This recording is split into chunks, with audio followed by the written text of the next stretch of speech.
Thank you, Aaron. We appreciate all of you taking time to attend this competition. Your support is appreciated by the competitors.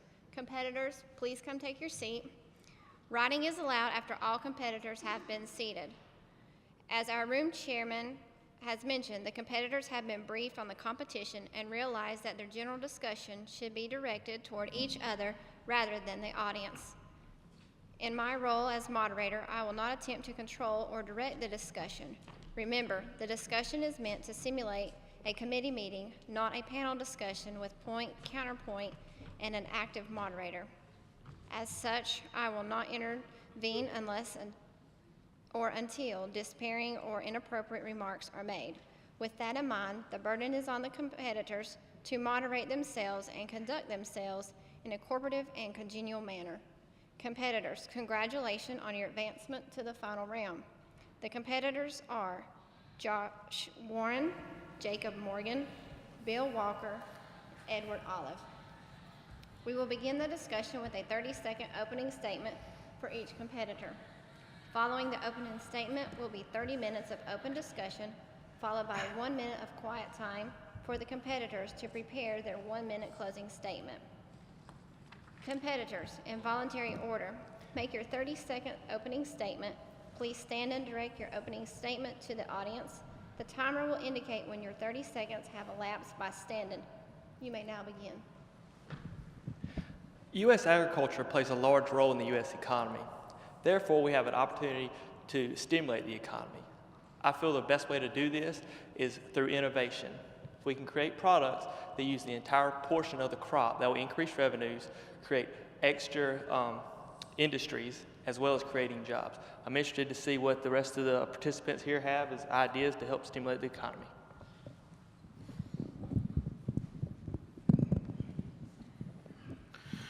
When the U.S. general economy was weak, agriculture was strong. It's very crucial that we stimulate the ag economy by investing in the future of agriculture. And by that I mean people. We need to work very hard to recruit the brightest amongst us to be a part of agriculture into the future. In Iredell County, agriculture accounts for $657 million annually of economic impact. Agriculture is very important to this state and to our county. I look forward to working with my other committee members to determine how Farm Bureau and ourselves can impact the economic importance in our hometowns. You know, it's true what they say. It takes money to make money. Farmers, in order to remain profitable, have to buy seed, feed, fertilizer, chemicals, and all other types of inputs. It's important to remember that farmers have to make a living as well. I look forward to discussing today the importance of the economy. Commissioner Troxler has set the goal for North Carolina to get $100 billion of its receipts from agriculture. So I think today we need to discuss how we're going to make that happen. Thank you.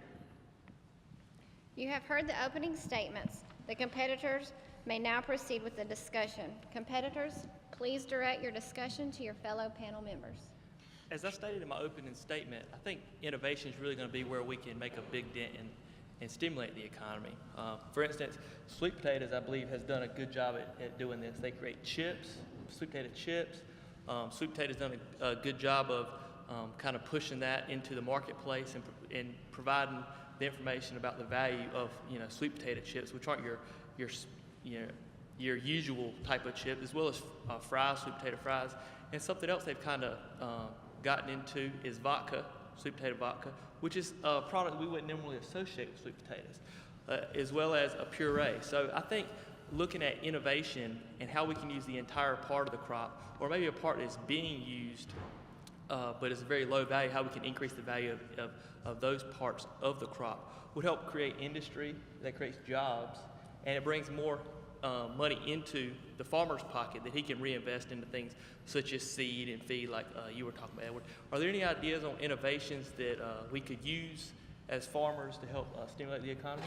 Well, Jacob, you talk about innovation, but you've also got to have marketing in order to get those products sold. You've got to have creative marketing strategies, and you've also got to be able to understand the consumer. What is it the consumer needs? What is it the consumer's demanding for our agricultural products before we even start talking about what are the different things that we can do? We've got to make sure that we market these new products, just like you mentioned with sweet potatoes, in such a way that consumers say, yeah, I need that. You know, that's really going to help me because sweet potatoes are healthy and because they're from here in North Carolina. I heard Ms. Sue Langdon, the director of the North Carolina Sweet Potato Commission, say that half of the sweet potatoes that are grown and eaten across the world are grown here in North Carolina. So I think that's important. Marketing is very important. I'd like to build on what y'all say. I think it's very important that we do continue to innovate. You know, those that do not innovate and change usually get left behind. And I think it's very important that we look to ways to reach new markets, whether it would be an underserved market in another country, in another region, or possibly even a local market. You know, when I think about a good way to stimulate the economy, I think about the local farm markets. It provides the farmer a way that he can sell his goods at a premium above selling them, you know, to a wholesaler. In turn, he can take that money and use it within his local economy. You know, I don't really think that farmers should be personally responsible for stimulating the economy the same way the Federal Reserve does. I think that's a very bad path for us to go on, to think we're just going to spend money to make the ag economy improve. But I think we can spend money on things that will move the bar forward, so to speak. GPS technology is something that comes to mind when I think about innovation for the future and bringing technology to the farm. A lot of new technology has been going on in Iredell County. We've got a Farm Bureau member, past state Young Farmer and Rancher Committee member, whose family grows canola, sunflowers, and rapeseed. And this is a new and innovative technology that you mentioned. And like you were talking about, it uses every product from that plant. You know, there's a lot of folks in our area that are now growing these specialty crops that didn't used to be there. And now they're grown and they have a market for them. And then the byproduct, after the seed's been processed, comes back to our dairy farmers, our beef cattle farmers in our area. And that's a way that, you know, the farmer who grows the canola is saving money in transport costs. And the farmer that purchases the byproduct is saving money. And the farmer that buys it and sells it is stimulating the economy as well. And there's a lot of new and innovative ideas like that, and a lot of, you know, kind of niche markets that are popping up across North Carolina. I know they are in my area. Right, and I think one thing that it was interesting you mentioned rapeseed. I work with people trying to grow canola, and they couldn't find a market, which goes back to what Edward's talking about. But one thing I think Farm Bureau does to help with that is sponsoring meetings. We got to, you know, people in Iredell County grow this stuff, so I'm assuming that people in Jones County, that may be a good fit for them. But, you know, we don't have meetings on it. But if we had meetings, that would be a good thing. And I know we do have technology and innovations that go on throughout the state that Farm Bureau sponsors meetings that maybe one or two growers are doing to kind of share that information to help them out. One thing I think is also we need innovation for is technology. You talked about GPS, but new equipment that can cut down on the cost of labor. Labor's a big cost in certain industries, certain parts of the ag sector. So, you know, maybe some new equipment to help with harvesting, in particular the vegetable crops. I know they're very high in labor cost, as well as maybe some more efficient harvesting equipment for tobacco, which is also a very high labor intensive crop. So are there any ideas on technology that y'all think, as far as equipment goes, that would really benefit the farmer and help save them some money? Jacob, I think precision ag is huge. I think we've kind of mentioned precision ag, talking about GPS technologies, talking about, you know, more accurate soil sampling, more accurate soil amendments, being able to put lime and fertilizer and all out based on that GPS coordinate. And that is very important because it helps the farmer be more profitable and waste less, which in total helps us as American people conserve our resources. But what I also want to talk about, we talked about equipment. It's also important to remember that employment is part of the economy as well. So even though we're talking about trying to make the farmer more profitable, trying to make it more efficient, it's important to try to keep that baseline of employment, because that also gives other folks in the community, other, you know, local folks, the opportunity to work, the opportunity to make money, and ultimately the opportunity to spend money. Because as long as we make money, the more we make, the more we're going to spend, and ultimately that's what we're trying to do is stimulate the economy. I agree with that, Edward, but I would say that a lot of those laborers, or at least a portion of that labor is migrant labor, and a lot of that money is getting sent back to, you know, the countries that these individuals are from. So I definitely agree, you know, that we should try to conserve jobs when possible, but some of that labor that's not being utilized by the local, you know, people that are from that community, maybe we can cut down on some of those costs. And that brings me to another thing that y'all may or may not agree with, but we'll see what happens. And that's debt. I think that farmers typically in the attempt to become cutting edge and stay on the cutting edge of things, they tend to take on more debt than is needed. And I think by paying down that debt, that gives them more control over their income. They can spend it on things that are more profitable for them, as well as feed, seed. By having that cash reserve, that'll really help them making purchases. It gives them a little bit more buying power, as opposed to these big debt ceilings that these individuals perform under. And I think that really limits the opportunity for innovation for them, because they feel like, I don't have the opportunity to take this step because I'm maxed out on my limits. I think you'll, go ahead. No, go ahead, Josh. I think your discussion of debt is true, but I'd like to go back to what you were talking prior about innovation and new equipment and things. And I think it's important that that is a point where we can hire the most skilled workers possible. I think it's very important that our current ag sector invest in our future ag sector. And that's where groups like Farm Bureau can help sponsor the R. Flake Shaw Scholarship, other things along that line, so that we are getting the brightest amongst us and get them back into production agriculture. Unfortunately, a lot of these new technologies are very innovative. They save the farmer a lot of fuel and labor, but not all farmers are able to comprehend and understand and operate this new equipment. So I think by bringing the brightest amongst us back to the farm, it really helps move the envelope. You know, as far as debt goes, I think we're very fortunate as Farm Bureau members who participate in this organization. When we have been at the Young Farmer and Rancher Conference, they've had speakers to talk about farm management, business management. Dr. David Cole come talk. And I mean, I think we're very fortunate to have people of that skill level to talk with us about how to manage our resources the best. And, you know, it all goes into spending money and stimulate the economy. Thank you, Josh. I teach high school agriculture, and there's a pilot course through the agriculture education curriculum, strictly ag business. And going along with what you said, the farmer, you know, they might be able to produce the crop, but they might not be able to market it, or they might not be able to manage their money. Some people just can't manage money. And starting them in the 9th grade in high school should start to lay the foundation for their agribusiness when they graduate high school or when they go to college, and you know, one day take over the farm. But I think we have to focus on that. But going back to what we were talking about earlier about innovative and technology, there's a corn maze in Statesville where we're at, and a lot of you probably have corn mazes in your backyard, and you know, it's GPS technology. The folks that own the corn maze don't have the tractors or the planters with that capability, so they pay a farmer to come plant it for them, and then they generate revenue. I think last year they had over 7,000 people come during their time period, and they hire 25 to 30 local high school kids or even young adults to work the corn maze, in different sectors, and that brings in the agritourism section of it. People we're in Statesville, which is about an hour from Charlotte, so people from as far away as Charlotte, Winston-Salem, and Hickory are coming to Statesville, North Carolina, and they're going to stop and spend their money on supper, or if it's a really long ways, a hotel room, and that stimulates our local economy just by that farmer having that agritourism spot. And I think that's a key role that Farm Bureau can play in helping publicize these different markets, through the Department of Agriculture and different things like that, to allow the general public to see what really is out there on the farm, to bring that money from different areas to your hometown, especially if there's a market for it. Bill, and I think what we're doing is getting back to the root of the problem and trying to solve that problem, and that is consumer demand. Just as I mentioned, you're talking about consumer demand as far as agritourism and different activities as far as corn mazes and those kinds of things.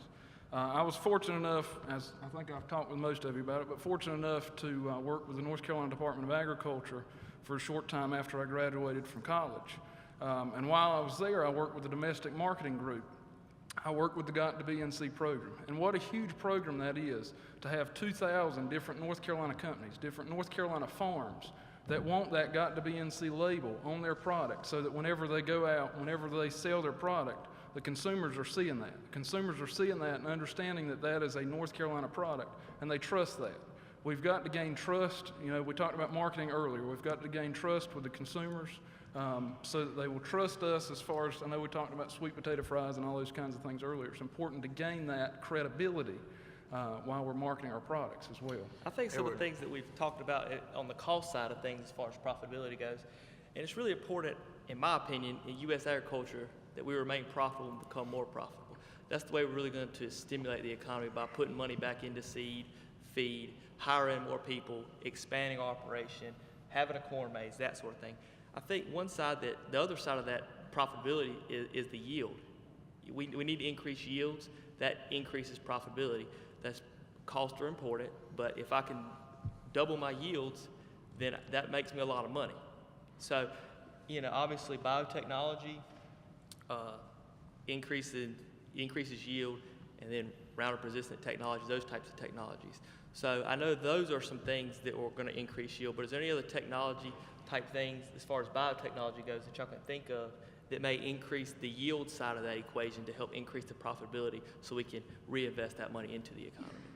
Well, I think biotechnology is important. Also, cultural practices. I've noticed that a lot of farmers in my area have began double cropping and cover cropping and those kinds of things so that it conserves our natural resources, helps prevent erosion and all those great things, but it also gives them another set of profits from that land that's going to be coming in.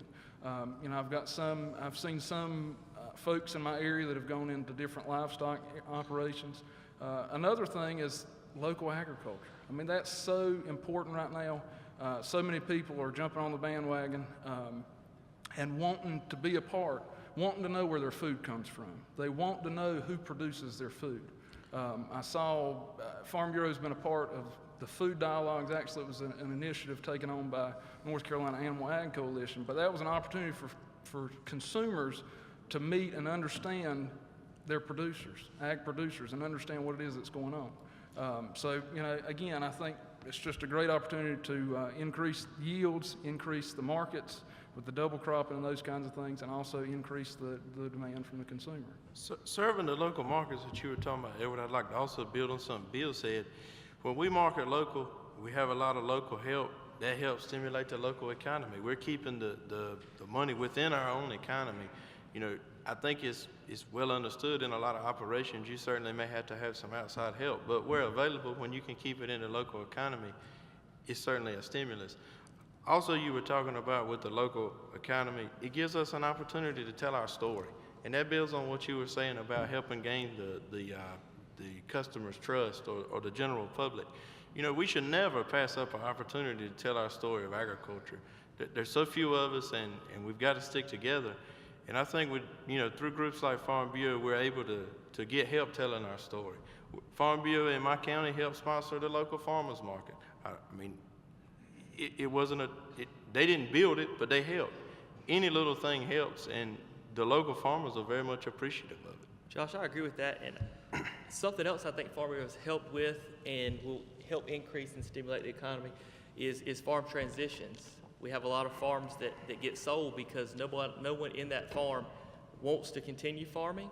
And by planning ahead, those farms can be passed on to other people.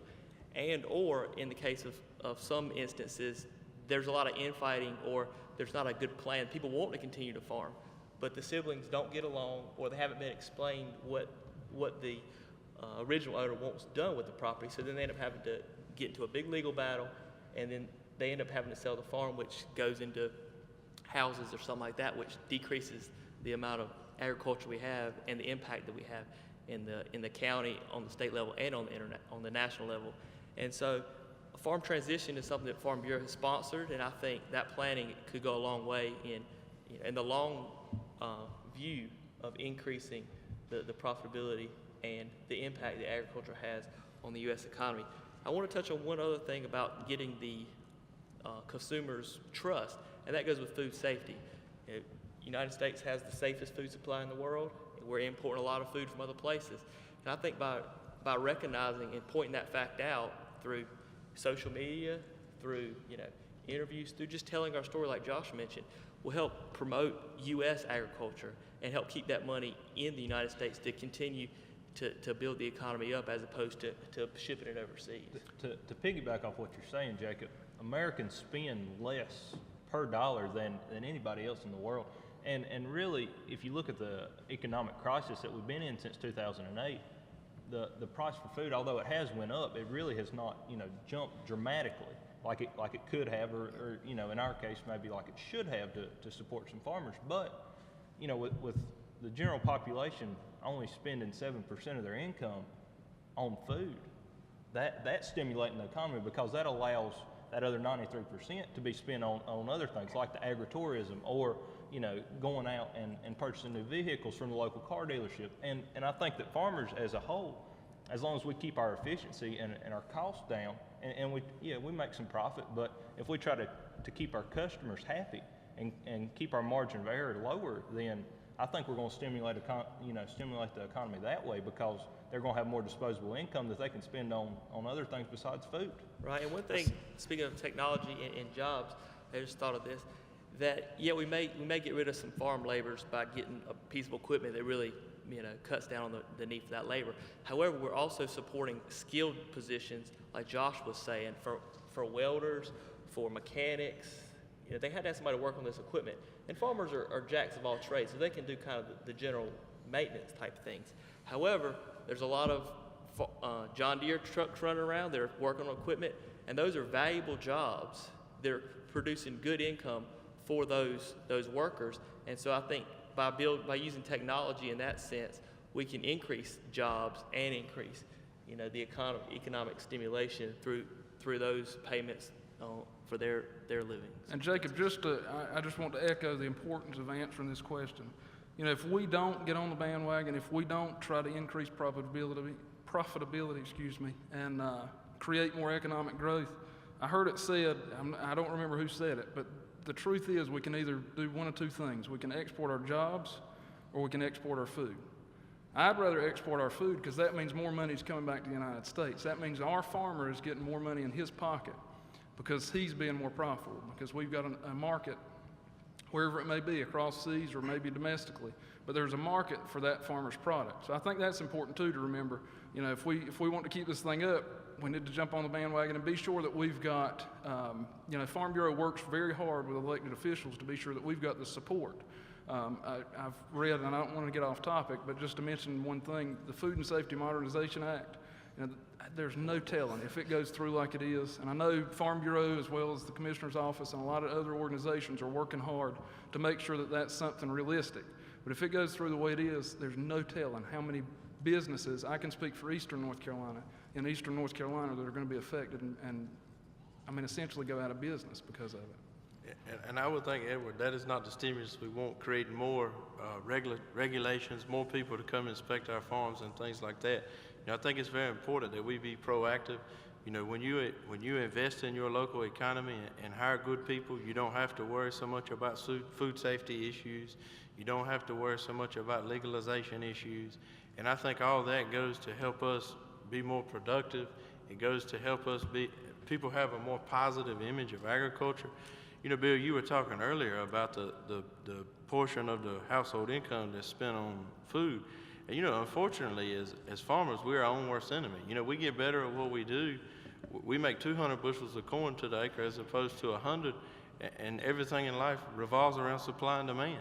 So we are our own worst enemy in that respect, but I certainly don't think that's a negative. I think it's important when we can move the envelope that way, that we are doing the right thing and we are stimulating the economy. Josh, you have a good point about yield and the commodity market.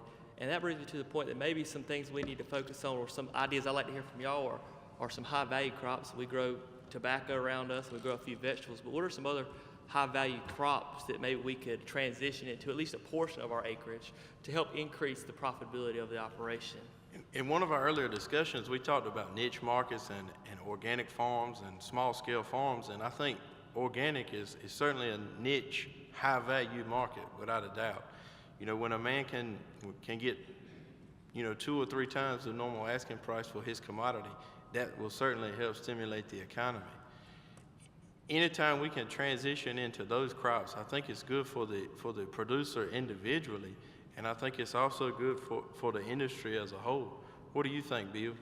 I'd like to talk just a little bit about the specialty crops that y'all are mentioning. You know, North Carolina is very well known for Christmas trees. In Watauga County, their Farm Bureau helped sponsor and help partner with, you know, the Christmas tree growers, the hotel owners, and the different restaurants. And for one price, these folks that, you know, want to do the choose and cut Christmas trees can come in, you know, go to one of the selected farms, cut their tree.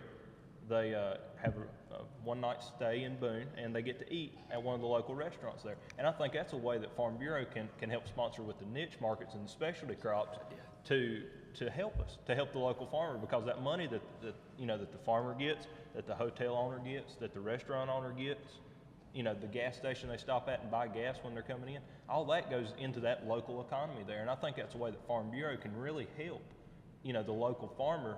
Maybe not on, you know, a large scale, you know, nothing statewide with Christmas trees, but, you know, something, if you have a specialty crop in your area, that could be a really good idea. You know, we could kind of model off of what Watauga County Farm Bureau did. And Bill, unfortunately in eastern North Carolina, we don't have as many Christmas trees yet. Of course, there's a lot of folks that are working on that. But something I want to mention that's in our area is community-supported agriculture, farmers markets, all those kinds of things that bring the produce closer to the consumer. We have down in north towards the coast, there's a program called the Feast Down East. And what that is really just a great big co-op that brings farmers together, but it also brings consumers through community-supported agriculture, which takes that produce, they put it in a box, and they take it directly to that consumer. Okay? And then the other thing is farmers markets, where the consumers can actually come out and purchase, have face-to-face time with the producers or with that farm's employees, and be able to see where their product's coming from, ask questions, all that kind of great stuff that increases excitement, increases awareness, and increases the demand. Because as long as if I can have a personal relationship with the folks, it's just like, you know, your doctor, you want to trust your doctor, okay? You want to trust your dentist and all those other important folks. You also want, if I don't want to trust anybody else, I want to trust where my food's coming from and who's growing it. So that gives them the opportunity to trust and to build a relationship with the folks that are producing the food. I agree with that, Edward. Trust is a very big factor, and I actually sell at a farmer's market. And it's interesting, when you're selling at first, people come up to you and they ask you a bunch of questions, and you think, I'm about to make that sale, and then they just walk off. But after a while, 2-3 months, they'll ask questions, they might buy something, and if you can provide a quality product to them and you answer their questions honestly, you know, one lady wanted to know if I fed a GMO corn to my hogs. And I do, because that's by far the cheapest way to do it, and I couldn't afford to do the other way. And she wasn't real happy about that. But she came back the next week and bought $20 or $30 worth of stuff, even though that wasn't the answer she wanted to hear. Because I was honest with her, she was like, he's honest, he's trustworthy. That's not my ideal situation, but it's better than the other way around. And so I think another thing that we can do, you know, throughout the whole United States is kind of provide a united front, so to speak. It's easy for organic people to talk bad about conventional and vice versa. But I think if we can provide a united front about agriculture in the United States is safe, and yes, I think my product is better than their product, but this is the benefits of my product instead of tearing down and showing the negatives to the other whatever it is, organic, conventional, whatever. I think that helps build on the economy as a whole and helps everybody out. So I think uniting agriculture in a united front will help prevent some of these attacks from HSUS and other organizations. Yeah, because Jacob, at the end of the day, there's room for any producer in agriculture. We've got room for the large farmers, we've got room for the small farmers, the niche producers, the conventional, the organic. There's room for everybody, and there's a market for everybody. Right. You know, we mentioned farmland preservation and farm transition earlier, and I think we all understand that we're losing farmland, but at the same time, that gives us an increased market. You know, and don't think that I'm supporting urbanization or anything like that, but I think it's a necessary evil. I think we're going to lose farmland. I just think that's natural. But at the same time, that gives us another market that we can harness to sell those products. And the folks that are coming in, a lot of them are coming from, you know, metropolitan areas. And so if we can give them the opportunities, if we can bring the produce to their front door or the firewood to their front door, whatever it is that they want, Yeah, and they're willing to pay for it, just like you mentioned earlier. If they're willing to pay more for us to bring it to them, then absolutely bring it to them, because at the end of the day, that's what's going to stimulate the economy. That's what's going to get more money rolling.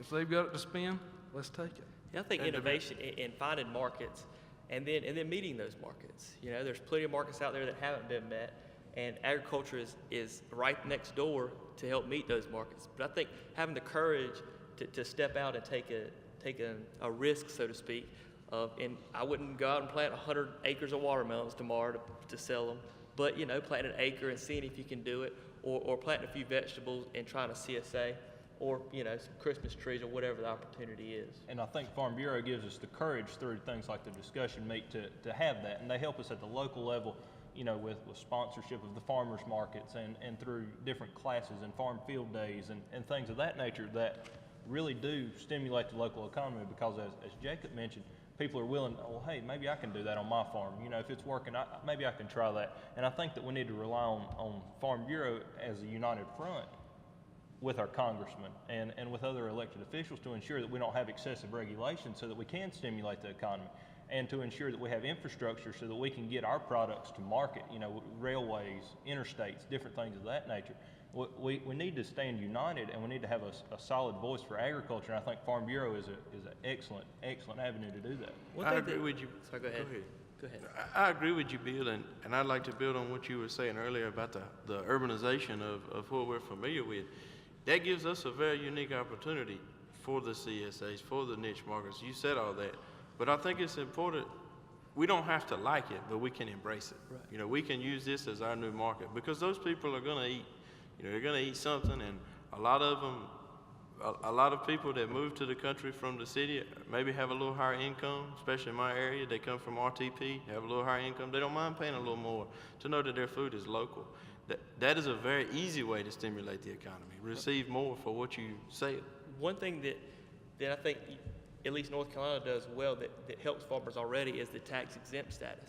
So if you're producing agricultural products, you don't have to pay tax on those costs associated with that. However, maybe there's some things we can do as far as lowering the taxes for the consumer side on our products that may help increase. For one, it'll help be willing to, if that's an extra 2 or 3, 5% that goes in our pockets, in the farmer's pocket, that they can reinvest in the economy. As well as, you know, that would also, maybe we could charge a little bit more for the product. What do y'all think about that idea? I agree. You know, we've had a couple folks in our area get the RAFI grants, and although that, you know, that's not directly affiliated with Farm Bureau, the folks that got the grants came and spoke at different meetings, and maybe that's an avenue that Farm Bureau can you know, offer grants for different things. The Rural Development and Economic Act is something that goes along with that, but we really need to spend our money local, and I think that you know, farmers do that. We're not going to go overseas and spend our money, but when we create jobs by doing what we're already doing and reaching those folks that, you know, new to the community, new to the area, that might have some more disposable income, then that's how we can truly put a face with the product that we're producing, and that's how we can build those relationships, and that's how we'll stimulate the economy, because people will, you know, continue to come to the farmer's market or, you know, buy bread in the store if they know that they're supporting Edward or Jacob or Josh's farm. You know, that they're willing to spend a little extra money if they put a face with that. Jacob, I want to go back and talk about taxes a little All right. bit. I know nobody likes taxes. Everybody hates taxes. Right. Okay, that's no secret. But, again, they're a necessary evil. That's something Gentlemen? politicians don't want Excuse me. to lower As the... moderator privileges, ending the open discussion time has been called. Please prepare your closing statements. I ask that the audience remain silent for 1 minute to aid competitors in their preparation.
please put down your pencils and in voluntary order stand and give your 1-minute closing statement. The U.S. economy is greatly influenced by agriculture. I think we had a great discussion today. We came up with some good ideas, the way to stimulate the economy. I think number one was innovation. We had to find ways to get the most out of our crops. We're already producing corn and such things such as that. We need to find ways to get the most out of those crops, which will help create jobs through new industries. Also, the local foods. That's a way that we can stimulate the local economy, which overall will help the U.S. economy.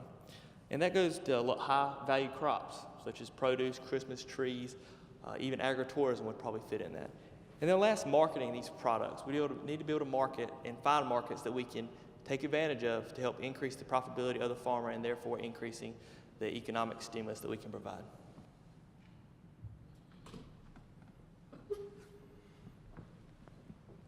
Agriculture is very important in my home county of Iredell, in the state of North Carolina, and in the country of the United States.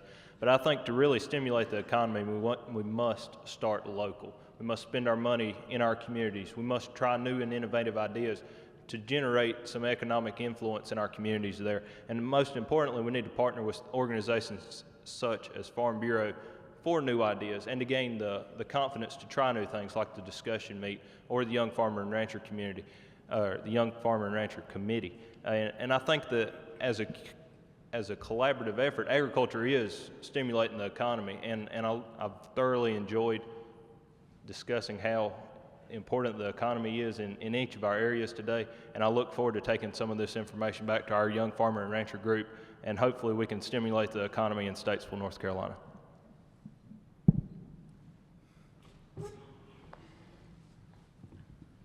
With anything, I like to look at the before and the after. We've talked about some things today, and the last thing that I wanted to touch on, and we'll hit in my closing statement, on the before.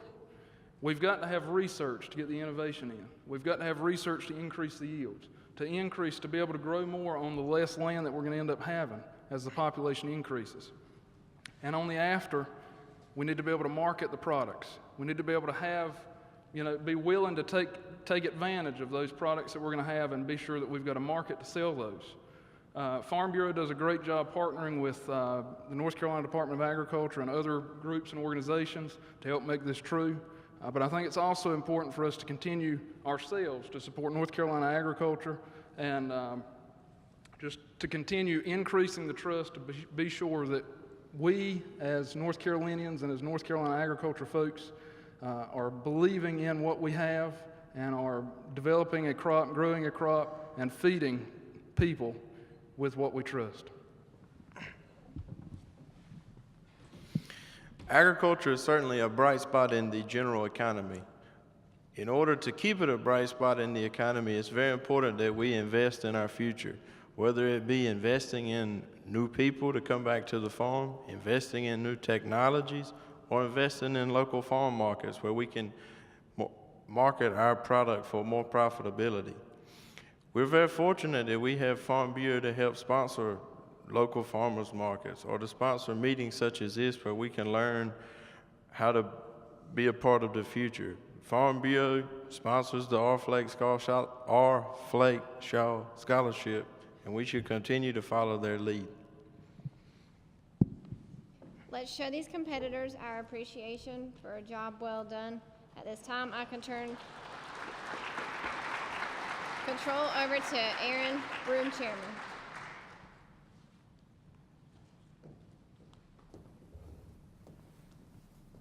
Thank you, Michelle, for a well-rounded competition. The judges for today's competition are Dr. Alton Austin, Heather Barnes, and Sarah Dietrich. I would now ask the judges to report with me to the tabulation room. Ms. Moderator. Thank you, judges and competitors. The winner of this final round will be announced at the awards ceremony this evening. We would now like each competitor to take a brief moment and talk about themselves and their operation. We appreciate your support of the North Carolina Farm Bureau's Young Farmer and Rancher program. We look forward to your attendance at the awards ceremony, where we will announce the winner of the 2013 Young Farmer and Rancher Award Competition. The awards ceremony will be held in the Imperial Ballroom beginning at 8 p.m. There is reserved seating for the final 4 competitors and their families near the front. if you will, stand and make a statement. My name is Josh Warren. I'm from Nash County. I'm married. I'm the proud father of those two little girls back there in the very back. Fortunately, I do not farm, but I have an off-the-farm job that allows me to be a part of production agriculture every day. I'd like to thank all y'all for being here and watching us participate in the discussion meeting. My name's Edward Olive. I'm a member of the Johnston County Young Farmer and Rancher Group. Live in Benson, always have. Hopefully always will, we'll see. I graduated from South Johnston High School, and I've done it every other time. I'm gonna do it again. I was president of the South Johnston High School FFA chapter and now serve as president of the alumni. And I just want to thank again the 6 folks that came from Raleigh today, the North Carolina FFA state officers. I thank y'all for being here and thank you for what you do. But I also, like I mentioned in the discussion, work with the North Carolina Department of Agriculture, with the Domestic Marketing Group, and now serve as Project Development Specialist for the Low Schubert Agribusiness Center, where I get to work for farmers trying to find grant opportunities, just like we mentioned about farm transition, farmland preservation. So again, thanks for being here, and thanks for being a part. My name's Jacob. Is it working? Yeah. My name's Jacob Morgan. I'm the field crops agent for North Carolina Cooperative Extension in Jones County. So I work with farmers that grow corn, cotton, soybeans, tobacco, wheat, peanuts, and grain sorghum. And I also raise hogs on the ground with my wife. And I appreciate y'all's support. I'm assuming that's why y'all are here, to support us. If you're not, just don't tell us. And other than that, we hope y'all have a great day. I'm Bill Walker from Iredell County. I'm one of the agriculture teachers at North Iredell High School, where we have the largest agriculture program in the state of North Carolina with over 450 FFA members. Very proud of that. I grew up in Olin, where North Iredell High School is, and our family is a small beef cattle operation. We produce a lot of hay that we sell to the equine industry, and we also do some straw that we sell to the landscape industry. And I thoroughly enjoyed this, and thank you for your attendance today. Once again, let's give them a round of applause.